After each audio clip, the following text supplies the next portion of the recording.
교회를 다니고 예수님을 믿으면 임마누엘, 예수님이 함께 하시는 인생이 되어집니다. 그래서 우리가 어딜 가든 우리 하나님이 우리와 함께 하십니다. 내가 있는 모든 자리에 하나님이 함께 하십니다. 여러분, 하나님이 계심을 선포하시기를 주의 이름으로 축원합니다. 주일날 모여서 예배하는 중요성이 여기에 있습니다. 내 자신에게, 내 삶의 자리에, 이 땅에, 그리고 모든 열방에 하나님이 계시다고 선포하는 자리가 주의 백성들이 모여 예배하는 자리입니다. 그래서 예배가 세워질 때에 이 세상은 하나님이 계심을 알게 되어지는 거예요. 여러분, 우리가 예배의 자리에서 하나님을 알게 되고 하나님이 계심을 내 온 영혼이 믿고 고백할 수 있기를 축복합니다. 아멘. 그런데 그 반대로 하나님이 계시지 않아요. 하나님이 고백되어지지 않아요. 그 자리를 뭐라고 하는 줄 아십니까? 죄의 자리입니다. 죄는 잘못한 것이 아니라 하나님을 순종하지 않거나 하나님이 계시지 않는 것을 죄라고 말하는 거예요. 죄는 내가 무엇인가를 잘못해서 혼이 나는 게 아니라 하나님과의 관계가 훼손되어진 모습, 하나님과의 관계가 무엇인가 달라진 모습이 바로 죄의 자리가 되어지는 것입니다. 참으로 이 죄의 자리는 우리 안에 곳곳에 형성되어져 있는 것 같습니다. 아간이 하나님 앞에 범죄한 이야기를 접하게 됩니다. 여리고라는 대단한 성을 정복한 이스라엘이 그것에 비하면 바로 아무것도 아닌 아이성 정복에 실패하게 되어집니다. 정탐꾼을 보냈습니다. 이전에도 보냈고 지금도 보내게 되어집니다. 근데 정탐꾼들이 그 아이성을 둘러보고 와서 하는 이야기가 조금 이상합니다. 다 올라가지 마세요. 자, 아이성에 한 2, 3천 명만 올라가면 좋겠습니다. 대충 그냥 올라가세요. 여러분, 하나님이 없는 자리에 일어나는 첫 번째 특징이 무엇이냐면 자신의 실체가 보이지 않습니다. 사실 자신의 진짜 모습이 드러나는 걸 두려워합니다. 그래서 적당히 숨기려고 해요. 2, 3천 명만 올라가게 해주세요. 3천 명이 올라갑니다. 도대체 적군은 몇 명입니까? 아무도 몰라요. 그냥 3천 명만 올라가는 거예요. 더 안타까운 것은 정탐꾼이 올라갈 때의 이야기입니다. 정탐꾼이 고백을 하게 될 때에 예전에 여리고 성에 정탐꾼을 보낼 때에는 라합을 통하여 그 가운데 이런 이야기를 듣게 됩니다. 너희들의 하나님은 상천하지의 하나님이라. 벌써 너희들의 소문을 듣고 이 땅에 있는 백성들의 마음이 다 녹았다. 여호와께서 그 땅을 너희에게 주신 줄을 내가 안다. 라합의 고백이 정탐꾼들의 고백에 그대로 와서 하나님이 그 온 땅을 우리에게 주셨습니다 라고 고백해요. 그리고 그 보고가 일어납니다. 아이성에는 이와 같은 하나님에 대한 고백이 없어요. 그게 죄입니다. 그 사람 안에 이 일을 통하여 하나님에 대한 고백이 없어요. 그러면 지금 죄 짓고 있는 거예요. 죄의 자리는 어디냐? 하나님이 부재하고 실체적인 모습이 드러나지 않는 자리들이 죄의 기본적인 특징을 가지고 있습니다.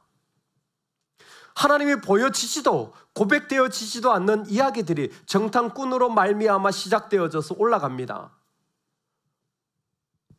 당연히 쉽게 이길 거라 생각했던 이 전투는 36명이 죽임을 당하면서 패배할 뿐만 아니라 그 결론이 무엇이냐면 이스라엘의 마음이 물과 같이 녹아졌다라는 것입니다.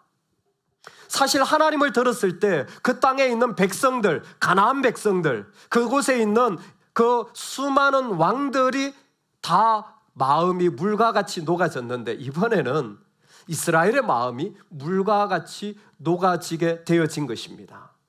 이 모든 이야기를 하나님은 이렇게 시작하십니다. 이스라엘 자손들이 온전히 바친 물건으로 말미암아 범죄하였으니, 이스라엘 자손 전체, 이스라엘 자손 전부가 하나님을 배신했다라는 말이 범죄하였다고 고백되어지고 있습니다. 조금 더 설명드리면, 죄 지었구나가 아니라 여기는 마을이라는 말이 두 번이나 강조되면서 지금 이스라엘 백성이 어떤 모습이냐면, 하나님 됐어요, 하나님 관심 없어요, 지금 내가 더 급합니다, 이런 마음의 모습이라는 거예요. 지금 뭔가 나의 이야기들이 강하게 펼쳐져 나오고 있는 모습이 이스라엘 전부의 모습이에요.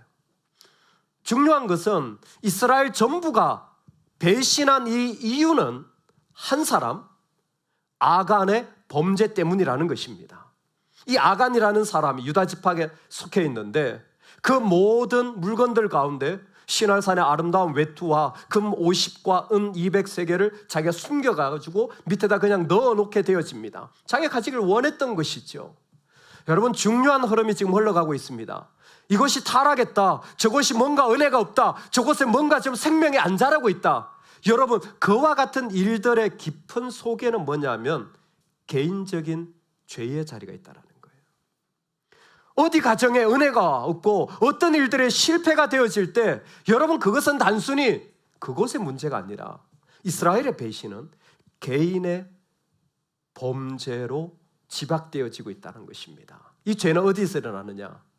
우리 각자의 삶의 자리, 아니 우리 깊은 마음의 자리에서 그 실체를 다 드러내기 좀 부끄럽고 말하기 좀 어렵고, 그래서 대충 밀어놓고 2, 3천 명, 그리고 그곳에서는 하나님을 말하지 않아요. 그 일에 대해서는 나는 하나님 말하지 않아요. 하나님을 말하면 내가 좀 힘들어져요. 그 일들을 숨겨놓고 있는 각 개인의 자리들에서 이스라엘의 범죄가 시작되어진다는 겁니다. 우리 각자가 지금 주님을 믿으며 그 싸움을 하고 있는 거예요. 하나님 앞에 나아갈까? 나아가지 말까? 이 아픔을 버릴까? 여전히 붙잡고 좀 위로받을까? 내가 원하는 것을 좀 더 할까? 내 쾌락을 좀 더 붙잡을까? 그러지 말까? 그 안에 개인적인 무엇인가 고민과 마음이 계속 있는 거예요. 선교사님 급하게 기도 요청을 해오셨습니다.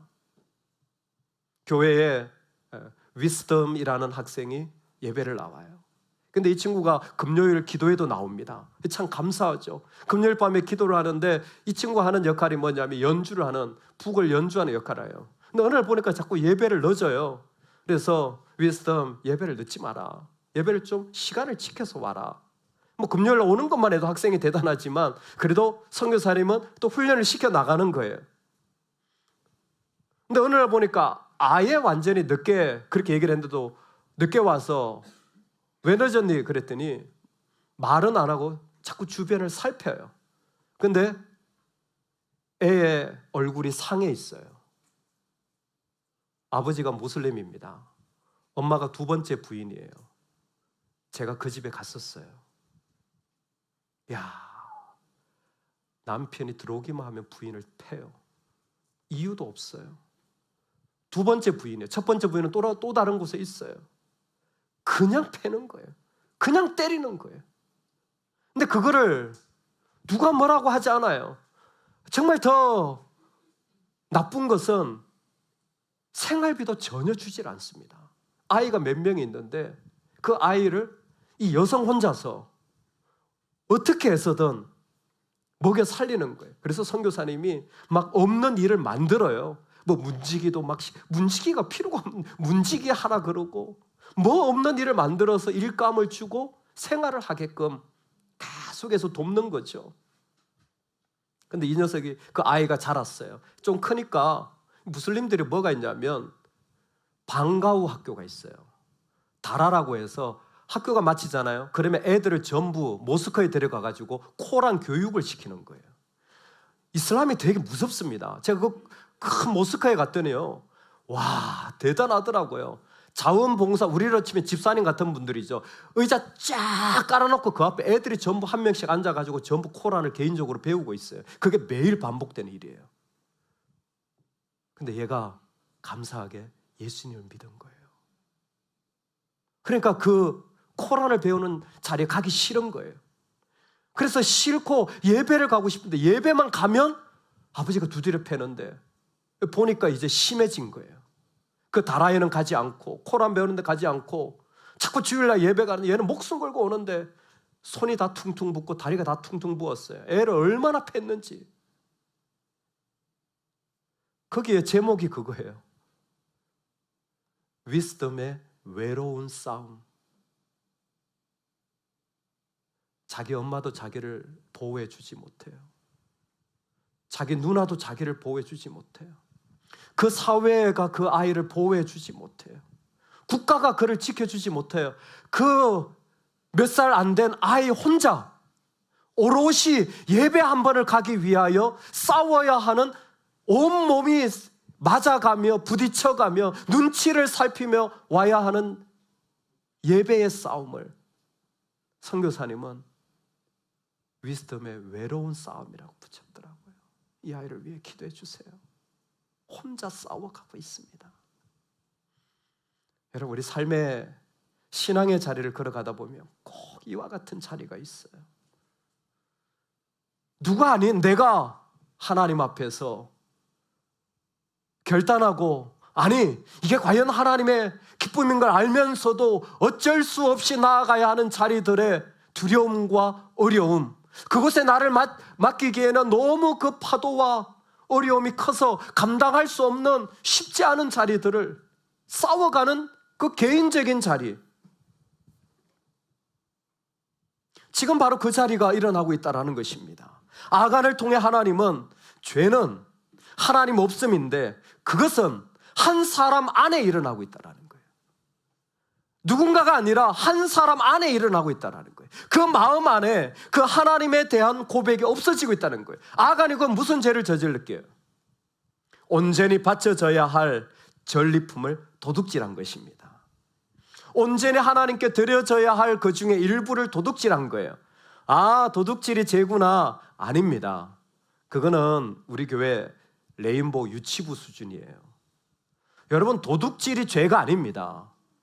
죄는 하나님이 하라고 한 명령, 헤렘하라고 한, 다 진멸하라고 한 명령을 어긴 것이 죄예요.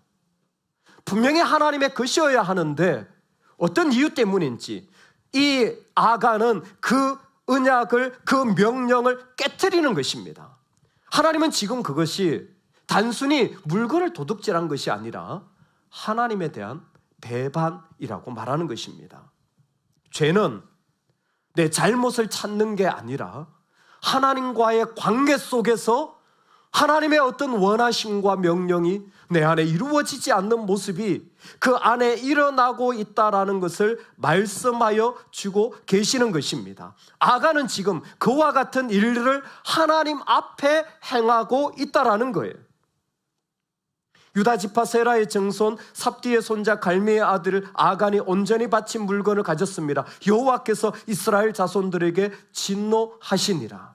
하나님은 이스라엘의 범죄 가운데 아간이 지금 하나님과의 관계가 부서져 감을 보고 계시고, 그것은 단순히 부서지는 것이 아니라 하나님을 거부하고 있는 그의 영적인 상태를 말씀해 주고 있는 것입니다.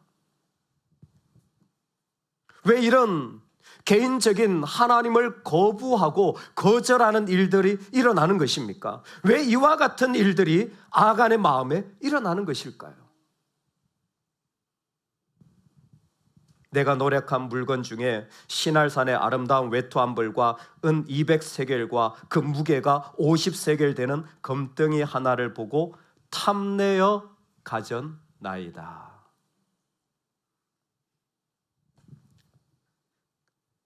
욕심이 그의 마음 안에 그로 하여금 하나님의 것임을 알고도 그 안에 있는 욕심이 그것을 내 것이라고 말하기 시작하게 된 거예요. 그 안에 있는 하나님의 것임을 알고도 그 뒤에 있는 욕심이 그를 이끌고 가서 그것으로 하여금 내가 이게 있어야 돼. 내가 이것을 가져야 돼라고 말하는 것입니다. 각 사람이 시험을 받는 것은 자기 욕심에 끌려 미혹됨이니, 야고보서의 말씀은 지금도 우리가 욕심으로 이끌림 받을 수 있다라는 사실을 말씀해 주고 있습니다.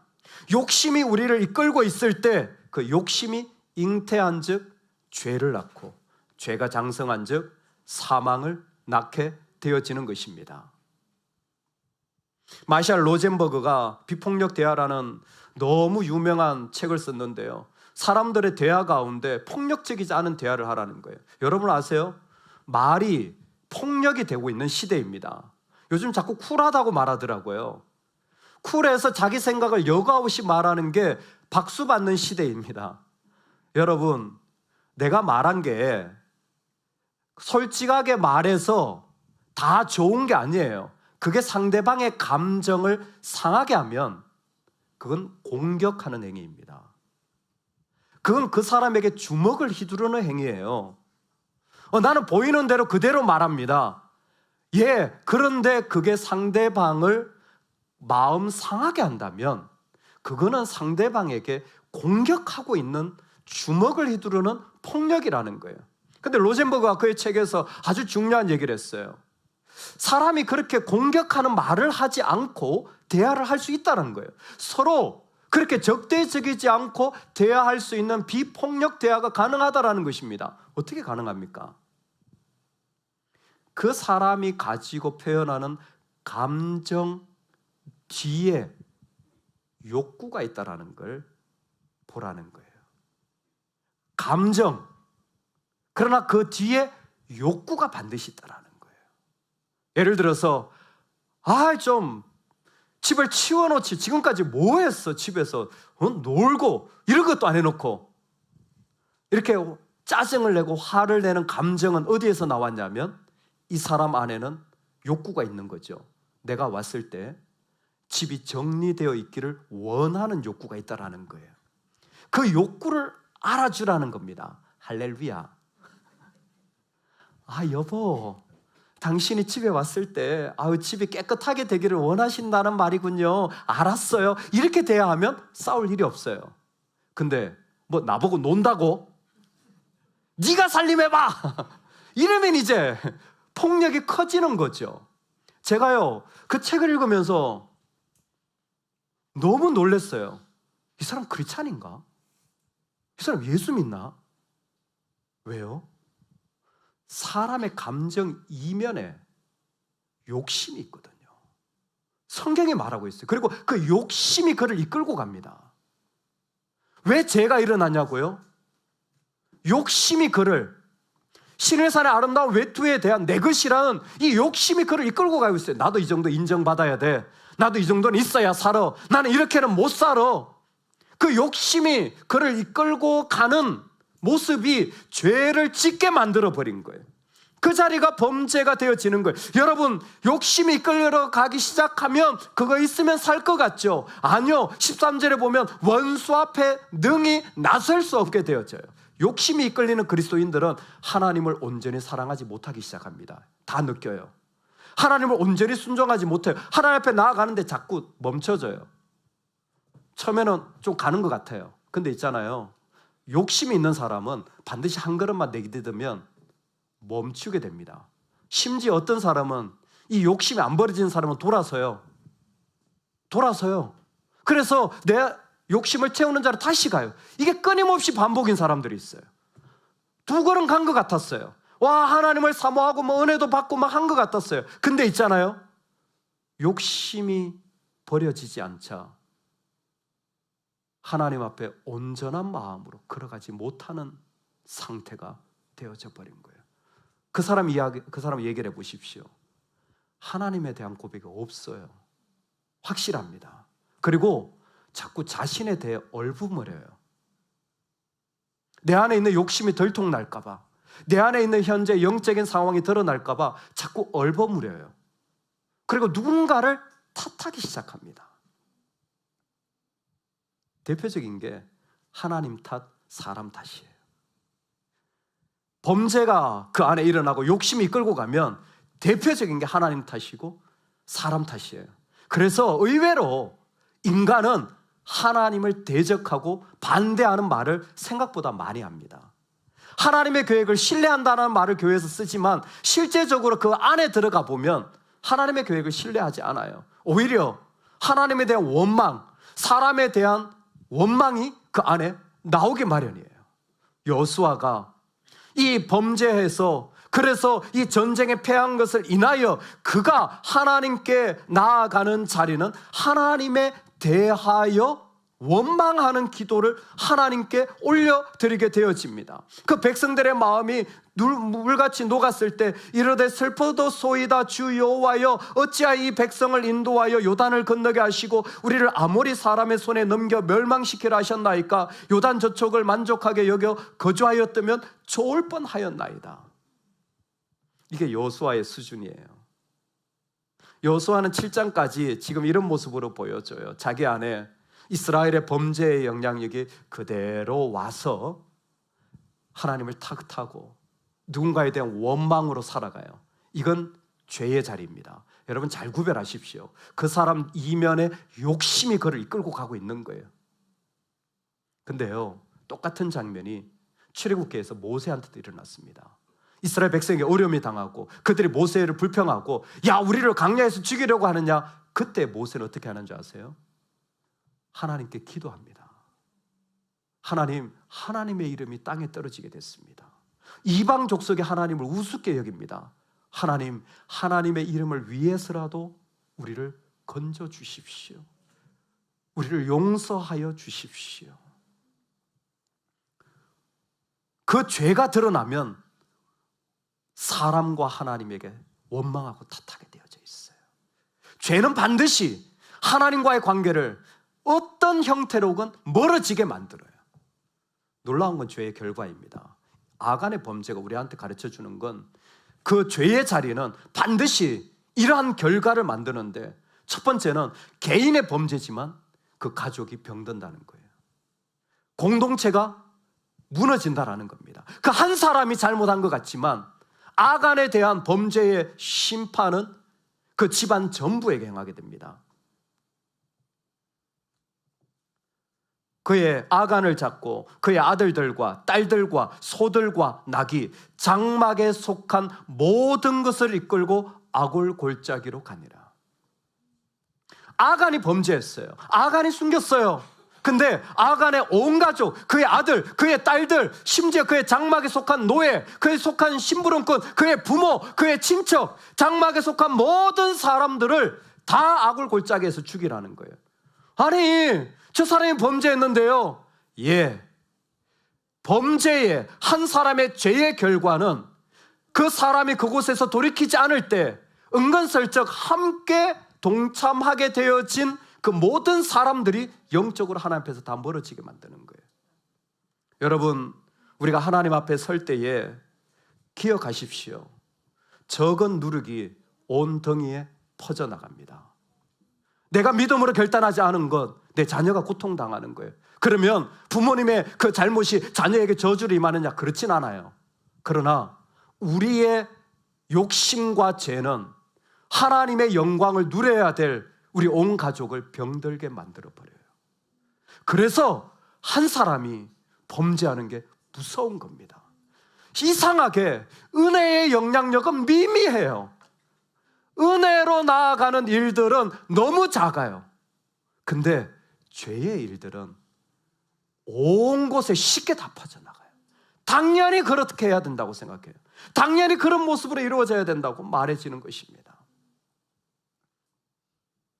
죄는 공동체적으로 발전되어집니다. 더 안타까운 건 뭔지 아세요? 공동체만, 자녀만 힘들어지는 것이 아니라 죄는 더 악한 죄를 만들어내요. 이 여호수아서 7장에 놀라운 것은 구약에 있는 죄에 대한 모든 이름이 다 등장합니다. 제가 설명하지는 않았지만 죄에 대한 모습이 다 등장해요. 개인적인 죄, 공동적인 죄, 하나님에 대한 범죄, 하나님에 대해 반대하는 것, 사회적인 일반적인 죄 모두가 등장하는데 지금 어떤 일이 났냐면 개인의 범죄가 공동체적으로 갈 뿐만 아니라 이 죄는 더 악한 죄로 발전하고 있는 거예요. 15절에 온전히 바친 물건을 가진 자로 발견된 자는 불사르되 그와 그의 모든 소유를 함께 하리니 이는 그가 여호와의 언약을 어기고 이스라엘 가운데 망령된 일을 행하였음이라. 이스라엘 가운데 망령된 일을 행하였음이라.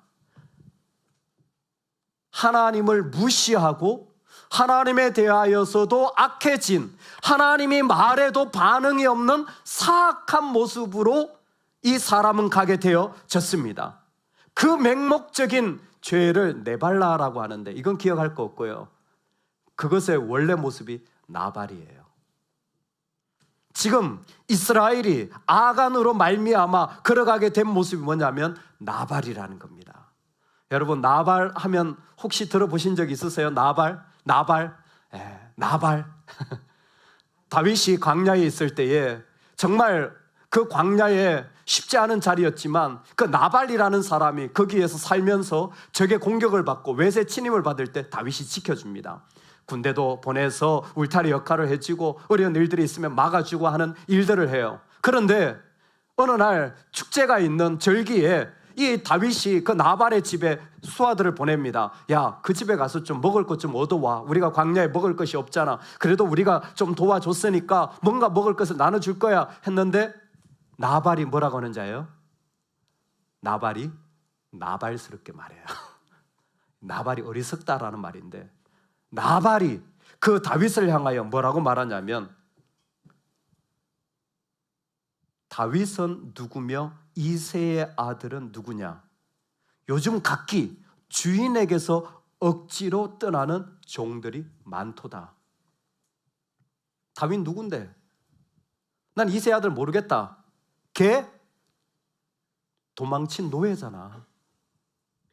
걔가 무슨 왕이야? 걔가 무슨 장군이야? 도망친 노예잖아. 나발이요. 그 도움을 받고도 그와 같이 말하는 거예요. 다윗이 화가 나가지고 군사를 다 일으킵니다. 야, 다 쓸어버리자. 저 나발의 집안 다 없어버리자.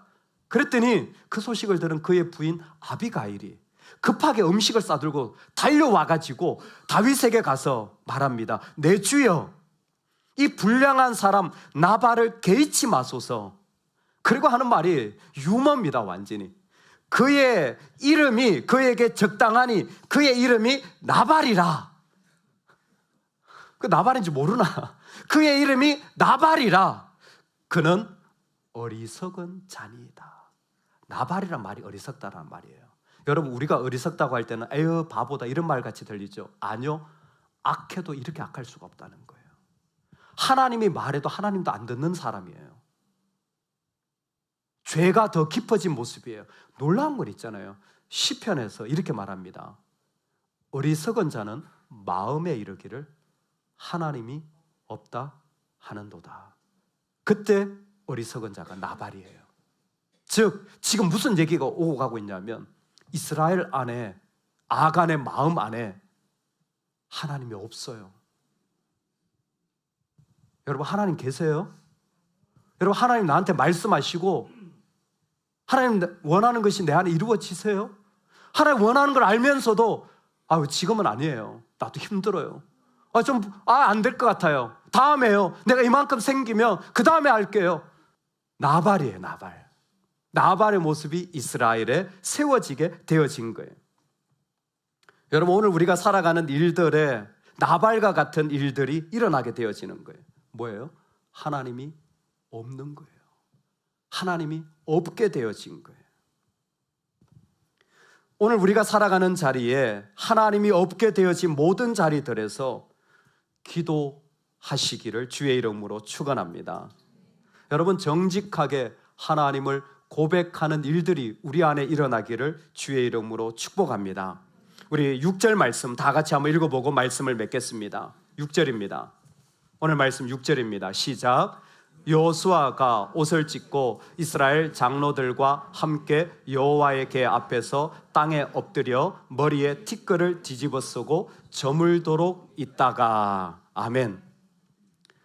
여호수아가 이 일을 듣고 하나님 앞에 하게 된 것은 옷을 찢고 이스라엘 장로들과 함께 여호와의 궤 앞에서 땅에 엎드려 머리에 티끌을 뒤집어 쓰고 저물도록 기도하는 일입니다. 여러분, 우리가 하나님께 기도할 때 죄는 힘을 잃게 되어집니다. 할렐루야. 기도하지 않을 때는 도망하고 기도하는 자리에서 멀어지고 싶어요. 예배하는 자리에서 내 마음이 녹아져서 하나님께 가까이 가고 싶지 않아요. 그런데 기도하면 그 죄가 드러나고 하나님을 의지하는 자리들을 통하여 내 안에 하나님을 고백하는 마음으로 일어나게 되어집니다. 왜 그렇습니까? 기도는 오직 예수님만을 붙잡는 행위이기 때문에 그렇습니다. 기도는 다른 것이 아니라 내가 다른 것 아닌 주님만을 의지합니다라는 행위가 기도입니다. 예수께서 이르시되 저들을 사하여 주옵소서, 자기들이 하는 것을 알지 못함이니이다. 십자가의 예수님이 이 기도를 통하여 십자가의 죽으심으로 우리는 어떤 죄에서라도 예수님께서 하나님 앞에 올리신 보혈로 말미암아 그 죄에서 씻음받게 되어지는 것입니다. 자기를 힘입어 하나님께 나아가는 자들을 온전히 구원하실 수 있으니 이는 그가 항상 살아계셔서 그들을 위하여 간구하심이라. 주님을 힘입어 하나님께 나아가는 삶, 주님을 힘입어 주님께 나아가는 자들, 그때에 대적은 힘을 잃고 하나님의 통치가 우리 가운데 시작되어지는 것입니다. 내 아들아 청하노니 이스라엘 하나님 여호와께 영광을 돌려 그 앞에 자복하고 내가 행한 일을 내게 알게 하라. 그 일을 내게 숨기지 말라. 하나님께 영광을 돌릴 뿐만이 아니라 하나님께 자복하라, 찬송하라, 기도하라. 영광이라는 말과 찬송이라는 말이 같이 나오는 중요한 본문입니다. 이 찬송이라는 말은 기도라는 말과 똑같이 쓰여서 이스라엘로 하여금 하나님 앞에 나와 기도함으로 하나님이 기뻐하시는 자리를 세워가라는 뜻입니다. 오늘 우리가 기도하며 나아갈 때 내 모습의 자리들이 그대로 드러나고 그 자리를 통하여서 하나님은 받으시는 거죠. 지파대로 나와라, 족속으로 나와라, 그 가족으로 나와라. 그리고 아간이 그 가운데 나오게 되어집니다. 이제 너의 가정이 살아나야 되지 않겠니? 이제 너의 교회가 살아나야 되지 않겠니? 이제는 너를 통해 열방이 살아나야 되지 않겠니? 지파대로 나와라. 하나님이 초청하시는 것입니다. 하나님의 이름이 어떻게 되어지는지를 놓고 주님 앞에 기도하며 나아갈 때 막혔던 그 자리에 물러서지 말고 계속해서 기도하며 나아갈 때에 기도가 능력 있는 것이 아니라 주님 앞에 내 마음을 아뢰고 그 주님을 의지하는 그 자리에서 예수 그리스도의 능력이 역사하시는 겁니다. 예수 그리스도의 이름이 우리의 모든 것을 씻어내시고 새롭게 하시는 것입니다.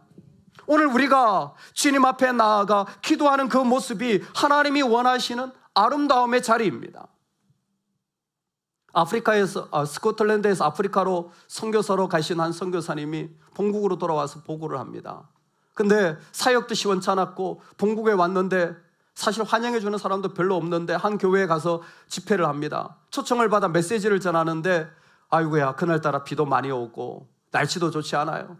보니까 가봤더니 사람도 몇 명 없는데 노인들만 있어요. 죄송합니다. 노인들만 있다는 건 선교 갈 사람들이 별로 없는데 선교 보고를 한다라는 거예요. 마음에 여러 가지 마음이 들었지만 그래도 하나님 원하시니까 하자. 그리고 보고를 했어요. 그리고 초청을 했습니다. 마음의 감동을 따라 누가 주를 위해 가시겠습니까? 아무도 반응이 없어요. 근데 그 교회 반주자 아들이 예배 왔다가 제가 가겠습니다. 그 마음에 하나님 앞에 기도하기 시작한 거예요. 그 아이의 이름이 데이빗 리빙스턴이에요. 그래서 리빙스턴은 자라면서 선교사로 되고 선교지에 가게 되어져요. 선교지에 가게 된 그의 사역이 잘 되면 좋았겠지만 역시 사역이 만만치 않고 좋은 결과들이 있지 않습니다. 근데 어느 날 옆에서 소식이 들려와요. 추장, 그 부족이 전부 다 달려와서 죽이겠다는 거예요. 그 선교사들 남겨두지 않겠다라는 거예요. 하나님 없는 전형적인 모습이죠. 네가 죽지 않으면 내가 살 수 없어요. 죽이겠다는 그 도전을 받고 리빙스턴은 직감합니다. 도망갈 수도 없고 피할 수도 없는 그 자리에 여기가 끝이구나. 그리고 그날을 기다립니다. 그 밤에 기다렸는데 별일이 없어요. 지나갔어요. 아유, 살았다. 몇 년 뒤에 그 추장이 예수님을 믿게 되어집니다. 예수님을 믿은 그 추장에게 이런저런 얘기하다가 묻게 되어져요. 아니, 그때 그 나를 죽이러 온다고 그러지 않았냐고. 왜 안 왔냐고. 그랬더니 갔다는 거예요. 내가 당신 컴파운드에 가서 우리 부하들을 다 끌고 병사들을 끌고 당신 죽이러 갔다는 거예요. 갔는데 컴파운드 주위로 39명의 거인들이 서 있더라는 거예요. 그래서 이건 전쟁이 안 되겠다 하고 돌아왔다는 거예요. 신기하다. 어떻게 또 그런 걸 또 봤지? 그러고는 지나갔어요. 그걸 본국으로 이제 돌아갔습니다. 본국에 가서 보고를 합니다. 파송한 교회에, 뭐 크지도 않은 교회에 제가 이런 사역을 했는데 사실 이런 일이 있어서 제가 살았습니다. 그 추장이 날 죽인다고 했는데 오히려 그 사람이 예수 믿고 이랬다고 합니다. 그랬더니 그 교회 직원이 그 이야기를 듣고 교회에 있는 행사 일지를 가지고 와요. 그리고는 선교사님 그날이 며칠이라고 하셨죠? 제가 분명히 기억합니다. 내가 그날 죽는다고 생각했기 때문에 몇 월 며칠입니다. 교회 행사 일지를 딱 펼치니까 그날 교회에 중보 기도회가 있는데 몇 명이 참석했을까요? 39명이 참석했다고 기록되어져 있는 거예요.